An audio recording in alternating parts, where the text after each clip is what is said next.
Welcome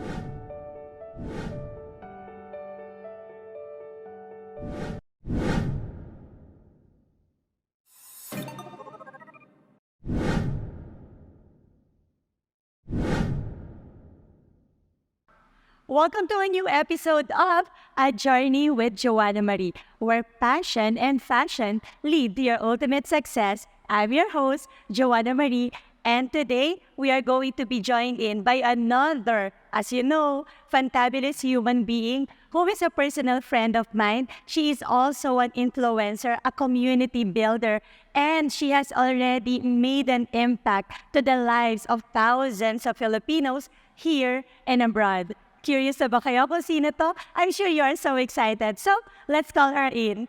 Welcome to the show, Nikki. Hi everyone. I'm glad to be here. Thank you so much for inviting me, Joanna. And thank you for saying yes to our invitation. I know how busy you are.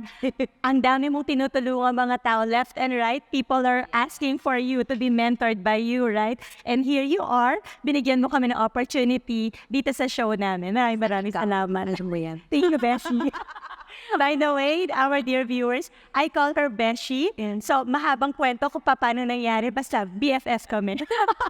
Yes, it's gonna be a fun day for us. Yeah. It is going to be. So, Beshi or Nikki, can you please share a little bit of something about you? Who is Nikki Jurado to our viewers today? Okay. Hi, I'm Nikki. Online, people know me as NFG or Nomad Finance Girl.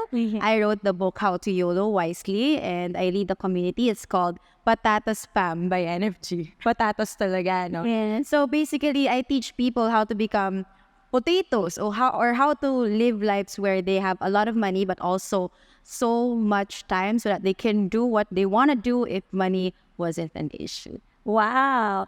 Ang ganda ng word na patatas. And you know what, guys? Di ba couch potato? Yun yung idea na. Before we talk about the patatas spam, I wanna ask you, Nikki, of course, before you become this person right now, na you're making lots of money, you're creating impact to thousands of people, and you're look up to as an influencer, a coach, and a mentor, and an author as well. Yes. Who were you before? Paano nang galing yung transition, and what made you decide that this is the kind of life that you wanna live, and at the same time, this is the kind of life na gusto mong ipakita sa ibang tao? Well, I was like you. Sa mga nanonood natin, I'm sure, sa mga nanonood na viewers right now, I was just like everyone else. I think what really made a difference was I had that drive to become rich because I was so afraid of becoming poor. There was a time, I know the story, alam mo na yung story before, diba? I started really early. I started working as early as 11 years old. Pero tinatawag ko ngayon na marami na ako naging ice age. And I would say my second ice age came when I was 22. By this time, when I was 22 years old, I was exactly where everyone wanted to be. Marami akong pera nung panahon na yun. Wow. 22, I already have millions, had millions in my bank. And then sa isang iglap, nawala lang lahat. Yes. So the story there is I got into this relationship.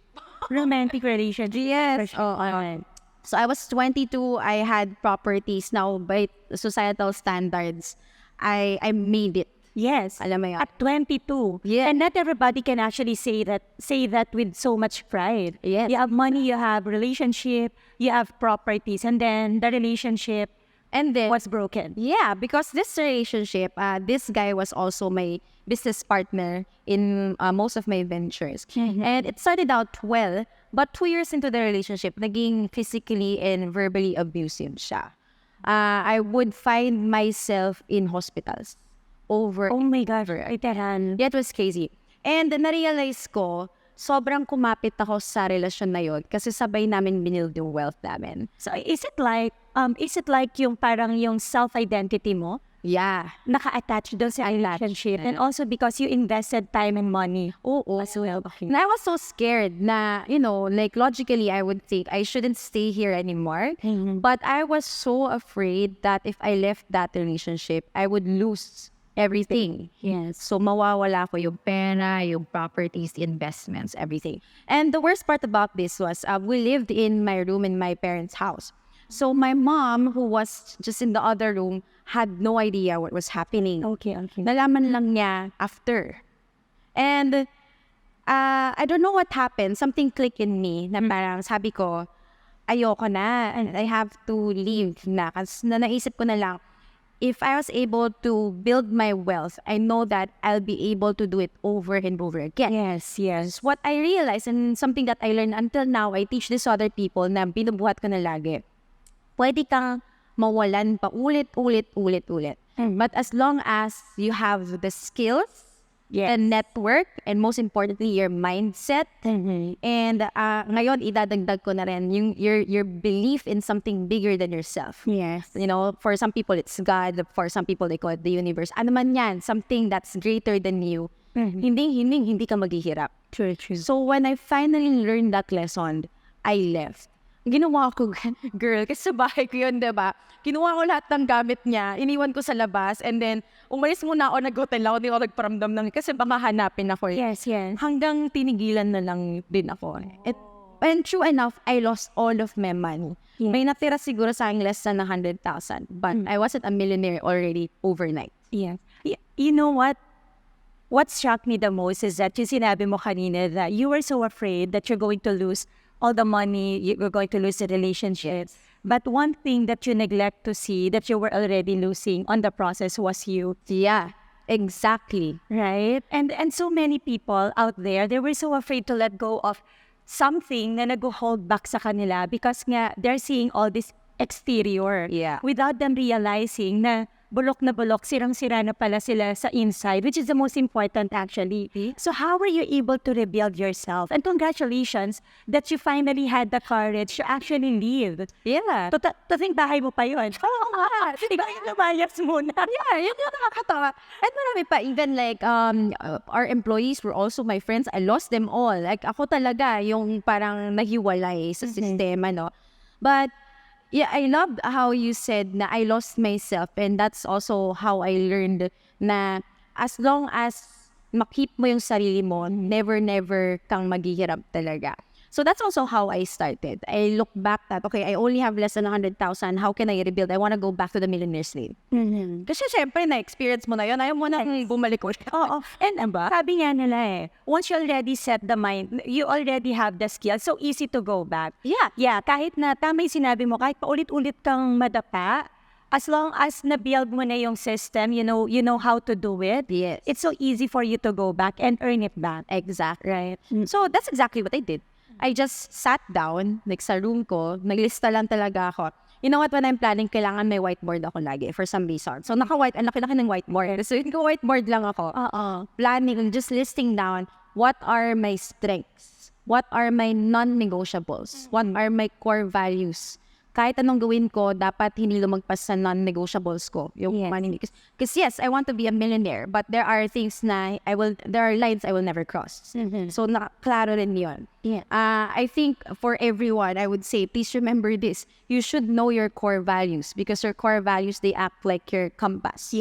And in whatever you do, like I would say, kunyari may pinasend sa yung magandang business opportunity, kahit gano'n kang ganda yan, kung taliwas yan sa core values nyo, it's a total no for you. Because your core values, kumpas mo yan it will show you the direction. That's going to be your guiding principle. Exactly. So, I had to be crystal clear. Kasi sabi ko, if I'm gonna start again, hindi ako pwedeng patalon-talon just because it's uso or it's yung pinakamabilis sa pera ngayon. And kaya marami, sa totoo lang, kaya maraming sa scam. Kasi patalon lang ng patalon kung saan uso, right? Pero hindi klaro sa kung saan sila. So, that's where I started. And I realized din na I didn't do all of those things alone naman. I still had my network. So, I asked for help. I mean, that's also something like everything, tap your network because they're always there to support you anyway. Exactly, lagi. And then, binalikan ko rin, what mindset do I have now na I know if I use this is my leverage. And one of those things, the many things that I had is, I know na magaling akong mag-build ng systems. So I'm not going to enter a job again. No, you know what I'm gonna do? I'm gonna build systems and sell systems. That's what I'm good at. Yes. And because of this system, you were able to build a community right now. Tama. Because you're really good at it. You're good at strategizing. But one thing that sets you apart from everybody else, I believe, you also know how to execute. Kasi that's two powerful things combined Maraming tao, maraming mahilig mangarap. Sabi ko nga, walang masama mangarap, pero ang masama yung hanggang pangarap na lang. Yes. So ikaw, mataas ka mangarap, but you also know how to achieve your dreams. I'm an action taker. Yes, you are. Inspired aligned action taker ka. So how were you able naman to build your community right now using the system that you have? I love that question. Well, it wasn't my intention to build a community. Una sa lahat, I'm such a shy introvert. Hindi halata, but yeah, I am. I'm such a shy person. Honestly, na nalaman ko, really? Diba? No, really, I'm super shy. I like to work alone. Super. But this is something that I always say to my community. When you focus so much on yourself, wala kang choice kasi you shine so bright. Other people will see you na lalapit na lang talaga sila sa'yo. You never chase. You only attract. And the best way to do that is just to focus on yourself. That's never selfish. The more you focus on yourself, the more people na like-minded and growth-minded din sa'yo is mas lalapit sila sa'yo and they would want to help you. Yeah. And the best part about that is they would want to help themselves din. Now, imagine if you have a community na tinutulungan nila yung sarili nila. That's a great part. Walang kabigat. Kasi lahat tayo nagbubuhatan. Yeah, ibang klaseng network yon. Yeah. Na isang salita mo lang, huy, kailangan ko ng ganito. Sure ball, may pipila. Kasi gusto ko lang nilang tulungan because of the impact that you made in their lives. And sila mismo nag-show up to create that kind of impact for other people. It's crazy. So again, it was never in my intention. It was never part of my vision board to create a community. All I did was focus on myself And show up. and show up. And nagulat na lang ako may community na. Kasi no? Guys, if you're also wanting to have a community as proactive as a community that Nikki built, the Patatas family, right? This is your go-to girl. Kailangan matuto po kayo sa kanya kasi I'm about to learn also how she was able to do it. Kasi yun yung isang bagay na gusto ko rin ma-build for myself. But ikaw, you did it without even exerting an effort. And that is truly amazing. Fantabulous at all levels. Pero syempre, it's also because of your influence. Now, I would say, sabi ko nga, di ba, hindi ako magaling nung start, hindi ako magaling mag-work with people. I love working alone. But something na na-acknowledge ko talaga early on is you really need the help of other people. Yes. It can be if you don't really want to ask for help, it can be as simple as listening. Just listen. Just observe. Yeah, observe and absorb. Yes. Diba na, Joana is amazing. Oh my God, you did amazingly well with your recent event.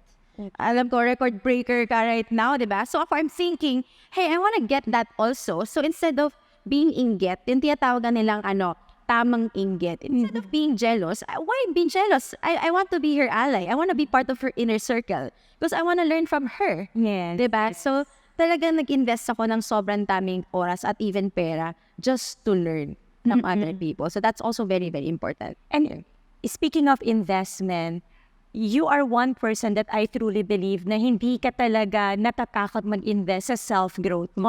Why is it important for you? Oh my gosh, ano ba? Kayo nga nag-i-invest sa mga bagay-bagay, sarili mo hindi. Yeah. Mag-invest kayo sa ibang tao, sarili mo hindi, di ba? Where your attention goes, where your energy goes, yun yung nag-i-expand eh. And if you think about it, money is simply energy, right? Yes. And kung saan mo nalagay yung pera mo, doon siya lalaki. So why not put it on yourself? True. Diba? So that's why I spend a lot of money and time and energy on my growth because I'm a believer that if you want to be rich and if you want to be wealthy and you want to stay rich and become wealthier, you always have to keep on learning, always have to keep on growing. You have to stay humble because one thing that I realized, the more you learn, the more you realize na marami kang hindi alam. Yeah. Diba? The world suddenly becomes so big. Yes. And the more na nagmamarunong ka, the more na tingin mo dami mong alam. Kaya baliktad siya. Correct. And ang amazing part about it is the more you invest on yourself. I always say this, two-way yan eh. More than paying for the things that you're learning, you're also paying for the network you're getting. True. Kasi sino ba maging classmates mo? Yung mga taong willing din magbayad para sa sarili nila. Yes. Ang sarap kasama nun. Ang sarap kausap nun. Honestly. And speaking of learning and money and wealth, I want to ask about how to YOLO wisely. Okay. So this is a book that you wrote and right now, it's a best-selling book. Yes. Diba? Guys, I have a copy of that book. I read it right away pagkakuha ko po ng sarili kong copy. What I love it is that it's simply written. Yes. And it speaks to me. It's as if kaharap kita and you're actually parang minsan may mga parts na sinisigawan mo ko. May mga parts na pinapagalitan mo ko. At may mga parts din na hina-heart-to-heart talk mo ko at pinapatawa mo ko. That's what I love about your book. Can you please share to our viewers why do they have to have a copy of that book as well? Okay, how to YOLO wisely? I really wrote that na with the intention na parang nagko-converse nga lang tayo sa isang cafe. Congratulations because you did that. Yun lang, that's my goal. Because what I realized, I love reading books. My library is crazy big. Yes. And what I realized about business and finance books, nakakatakot na nga yung, di ba? I mean, nakakatakot yung topic na business and finance. Especially for Filipinos, they don't want to talk about money. Yes. And if you read finance books, like the ones that I've read before my book, it's like, lalong nakakatakot. Pero that's why people don't want to talk about money. Yeah. It's like, you're talking about numbers, it's not exciting at all. And another thing so that's one problem. Another problem na I realize is when people talk about money, it's always just save, invest, and spend. You know what I say? Boring. Ano yun? Parang kumikita ako para lang mag-save at mag-invest. Yes. It doesn't make Yes, it's tender here. I'm a saver, but still, Like, diba? Parang for me, it doesn't make sense. I mean, why? Inuubos mo yung oras mo. Kapag parang you've been working so hard to earn the money, na once na na-earn mo na, you're working hard naman to save the money. Exactly. Or not enjoy at all. Yeah, and people waste their lives away just to retire at 65. Makaka-retire sila. Yeah. So that's one side of the coin. The other side is, todo waldas naman. Spender, di ba? Todo shopping, hindi na nag-isip, masyado. Wala na for tomorrow. Yeah, so sabi ko, you know what? There's a fun way to make money, to spend money, to invest money. And the only reason for us savers, now we will worry about money is kung wala kaming nilagay na pera for the future. That's the only reason. Mas-solve mo lang yun lang. Just solve yung pera mo for the future. You can enjoy everything else. So yeah, if you're already prepared for your future, diba? Ba't ka pa mag-worry? So, anong gagawin mo sa present? And we want to talk about living intentionally. Yes. Like, you're so deliberate about where you put your money. Hindi lang siya basta kung saan. It has, sabi na nga namin, di ba? It has to be a full yes for you. Yes. If you're gonna YOLO and you're gonna do it wisely, other than putting your money into the future, yung lalagay mo ng pera ngayon is something na sayong-sayo talaga. But I'll tell you, Joanna, the biggest problem I see in our society now, the biggest, we keep on saying yes to things na hindi naman talaga sa atin. Example, kailangan may kotse ka na by 25. Why? Sino nagsabi? Yeah. So, we set standards na tayo rin na mahihirapan in the process. Exactly. Just to conform to what the society is saying, that supposedly. Now, there's nothing wrong with having a car by 25. If that's really your goal. Yeah, if that's what you want. Yes. Now, that's the problem. And that's what I teach in How to YOLO Wisely.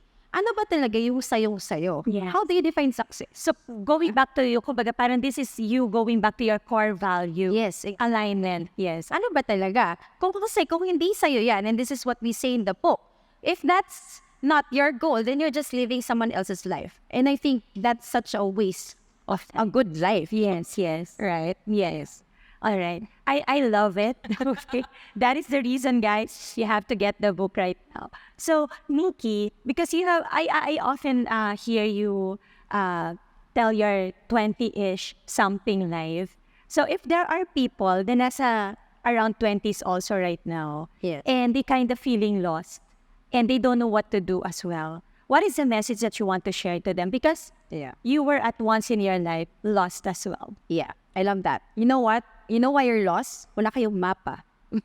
That's one. Wala rin kayong compass. So what's your compass? Your compass, they're your core values. We'll always come back to that. I would say, know what your top 3 values are. Non-negotiable to, because knowing that, malalaman nyo na saan kayo hihindi at saan kayo mag-yes. Yeah. I think that's very important. Number 2, you need to know where you really want to go, na alam mo to your truest self is what you want, not what other people want for you. Now, if you know this, doon ka palang makagawa ng map. Hindi pwedeng, graduate na ako. O sabi ng nanay ko dito, dapat ako pumunta. Yes, respect them, they're your parents, but it's still your life. And you really have to make a decision. What do I want for myself? Anong klaseng life ang gusto ko? And I would say this is a hack, a tip. If you cannot think ng ganon kalaki kasi it might be overwhelming, I want you to imagine your dream day. What would your dream day look like? If you wake up, anong una mo nakikita? Hanggang pagtulog, ano nangyayari? And everything that you do, simula ngayon, dapat nagko-contribute papunta dun sa dream day na yun. Kasi kung hindi, what's the point? Exactly. Yeah, so ang sarap na topic sana, no? Gusto ko pang i-expound. Yun yung sabi kasi ng parents ko, dapat ganito. Pero, I mean, kailan mo lalagyan ng boundary yung sarili mo, nasusunod ka sa gusto ng parents mo, sa gusto ng mga tao sa paligid mo, they mean good, they mean well. They mean well. At the end of the day, it's your life that you're going to live. And it's your dream, right? Next topic natin. So yes, so you already talk about life hack. Is there another life hack ba, Nikki, na meron ka na you can share to our viewers? Na when I say life hack, our dear viewers, is that this is something that Nikki and the other guests you do on a normal basis or regular basis that without them realizing it, for the longest time, ito pala yung isa sa mga reason kung bakit sila naging successful in life. Yes. What is it for you? I know a lot. Yes, marami, but I'll talk about two. Okay. Number one, gumawa ka ng tama. I swear. True. Hindi lang sa jowa, but your friends, your choice of friends. Now, before, when I was younger, mas madali sa akin like, sige, toxic to, I will cut it off. No. Hindi naman necessarily magka-cut off lagi eh. But I would say na you have to choose your friends well because your environment, malaki talaga yung epekto nun sa'yo. I'm not saying cut them off, I would say inspire them. Diba? Yes. To do better because you're already part of that circle. So very important your environment. And also, I understand why this is so important to you because you came in that kind of toxic relationship na nag-ruin talaga sa'yo. Yes. Okay. Sumawa ka ng tama kasi nung kausap mo kadalasan eh. Can you imagine you're sharing your dreams and your goals tapos ang balik sa'yo negative? Yeah. Magigising at matutulog ka, this person yung number one na kausap. Exactly. Kaya very important yun. Number two, I would say is the attitude of gratitude. So I practice this in two ways. Number one, I journal every single day. I know. You love writing. Yes, I write talaga sulat. I journal every single day. And in that journal, I just talk about what happened to my day. And most importantly, kung ano yung mga things I'm thankful for. Now, I would suggest the second version kasi mas malaki yung impact nito. I choose one person every day. Tapos pinapadalan ko siya ng message. Pinapasalamatan ko lang siya. And then, dinidescribe ko in detail kung bakit. And I swear, the reactions all the time, it's crazy. Ang lakas ng impact. Hindi lang sa kanila, pero sa akin din. And ang napapansin ko, what I'm doing other than thanking the people that I'm really thankful for is I'm already building allies. Because when I share about my goals, sila rin mismo yung unang lumalapit sa akin para tulungan ako. They rally behind you and beside you. Yeah, and all I had to do was thank them. That is so powerful. Yes. What about your fashion or your fashion sense or yung style mo? You love to cosplay. Actually, my fashion sense, this was part of my goals when I was, nung gusto ko palang yumaman. Sabi ko, girl, kailangan umabot ako sa point na I don't have to dress up for people. Na kahit anong suit ko, the answer to me. Diba? So, there's a lot of personality in my fashion sense, but I would say that it's super important to wear an identity that you're most comfortable in, that will give you confidence. What you're wearing, talagang lumalabas siya. Diba? So ako, on days when, you know what, okay, life hack tayo ulit. On days when I'm feeling really bad, nagme-makeup ako, nag-dress up ako. Kahit nasa bahay lang ako. Yeah, kahit hoodie lang. Basta I need to feel cute. Yes. Diba? Because that inspires me. Yeah, because one of the things we learn sa MMI, your inner world. Exactly. Reflects or affects your outer world. Exactly. And I have to feel it. Yeah. Iba nga ang belief natin, ang belief natin, for most people, they say, I need to have first. Have, do, and be. I have to have this first so that I can do it and become it. Pero baliktad eh. Be do have. Oh, be do have. You become it first. Yes. Diba? And then you do it and then you have it. So for me, the easiest way to do that is just to dress up. True. Yun yung pinakamabilis mong manipulate. Yeah, exactly. So I dress up into the mood that I want or into the person that I want to be. It does wonders. Yes. Yeah. I also believe in the same. And that's why I advocate for people to dress up, dress up, dress up. Yeah. But it doesn't mean na kailangan fashionista ka or alam mo yun, maging it girl or it boy ka, ganyan. I totally agree with what you said. It's really who you are inside and how you want people to see you. It's not because you want them to be impressed, but rather you want them to understand, this is me. Yes. Napagkakita pa lang sa'yo, alam na kayo, oh, this is Nikki Jurado. I get her. I understand her. Yeah. Yes. That's why during your events, mukha ko nagko-cosplay. I love it. As in every, wow, I look at you kasi sobrang aliw-aliw ako. Nakakatuwa eh. Nakakagulo. Exactly. That's the point, sadya yun. Because na-realize ko, when I'm wearing formal, na-intimidate sa akin yung readers ko. So sabi ko, ang dami kong readers sa event, I have to look cute. Got it. I have to look cute. Ako naman, wala, I just have to look me. Yeah. Yun lang. This is Nikki. You know, grabe Nikki, sobrang bitten na bitten for sure yung mga viewers natin from this conversation. But before we end, is there any last message that you want to share to our viewers? And at the same time, may gusto ka bang pasalamatan? Pangatlo, isasabay ko na, may gusto ko bang i-promote sa kanila? Yes, okay. So nasabi naman natin lahat earlier, but right now I would say my last advice for everyone is to bet on yourself. I always say this, you cannot expect other people to bet on you kung ikaw mismo hindi ka tataya sa sarili. True. And itong suggestion ko, hack ulit to.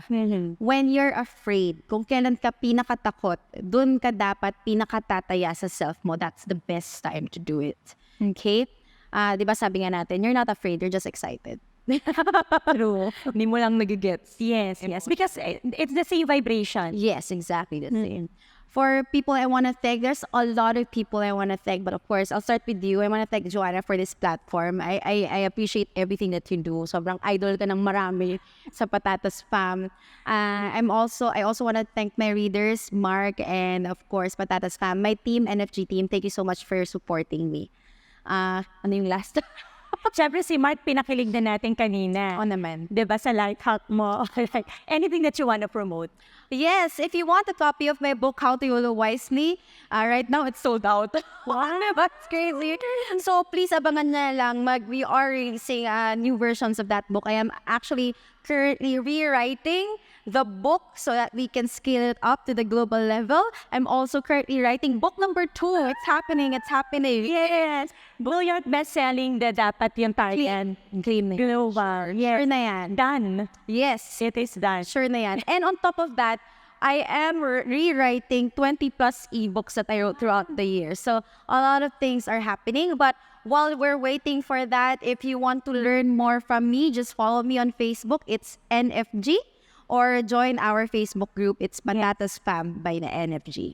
Yes, I highly recommend both kasi ako, I'm a follower of both pages. I really learned a lot from this amazing girl. Hindi pa po kami close, di pa kami mag-beshi at that time. I really follow her and I really, alam mo, sobrang amazed talaga ako with the kind of energy that you have and the kind of insight. Sabi ko, napakatalinong tao nito. And alam mo yung pinakagusto ko sa'yo, napaka-authentic mo eh. Talaga sasabihin mo kung nakakainis or hindi ka nasasayaan sa isang bagay or okay na okay sa isang bagay. And I love that because not every influencer that we have can actually be as truthful as you. Yes. So, continue being you. Thank you so much. Ang mga sabi nga natin, hindi naman kasi natin goal maging influencer. Ito lang talaga ako. Naging influencer bigla. Yes. Accidentally. Oo. Because it's the people who put you there. Exactly. And that really matters a lot. Yes. Ibang-iba yun. Ibang level yun. Ako yung nagpipilit na matawag na influencer rather than people are calling you influencer because you're really creating an influence over them. A good influence at last. Salamat. Thank you. Yes. Thank you so much again, Nikki, for allowing us to have you on the show. And of course, this episode is for the benefit of 𝗯𝗲𝗄𝗃 Foundation. Thank you so much for allowing us to support your cause. Casper Care Foundation, because we are all under one roof. Mission is for disaster health and education. And definitely to you, our dear sponsors, thank you so much for supporting our episode today. We are so grateful to you. We would like to thank the following: Pieza Automotive PH. Visit their website at pieza.ph. I Am Fantabulous by Joana Marie. Be effortlessly stylish. Go to www.iamfantabulous.joanamarie.com. Laurus Enterprises, empowering you to reach new heights of success. Your journey to success is our business. Go to our social media accounts for more details. Millionaire Mind Intensive, the weekend that will change your financial life forever. September 9 to 11 at SMX Convention Center. Buy your tickets now. Quality living is just one the way. iTerra Care. LANDZ Hair and Makeup Studio. And we are so happy to share to you that this is the last episode of A Journey with Joana Marie for Season 2, because we're coming back for Season 3. Congratulations to all of you for tuning in. Thank you so much for supporting us for the past 13 episodes. Season 3 would never ever happen if not because of your love, if not because of your belief, if not because of the time that you spent throughout the 13 weeks that we've been doing A Journey with Joana Marie. From my heart to yours, please receive all my love and light, my joy and gratitude. And stay tuned for Season 3. I look forward to welcoming you to a new episode of A Journey with Joana Marie for Season 3 under Circle of Influencers. And always remember, you are beautifully and fantabulously created for a purpose. So always smile, and I'll see you next season. Bye!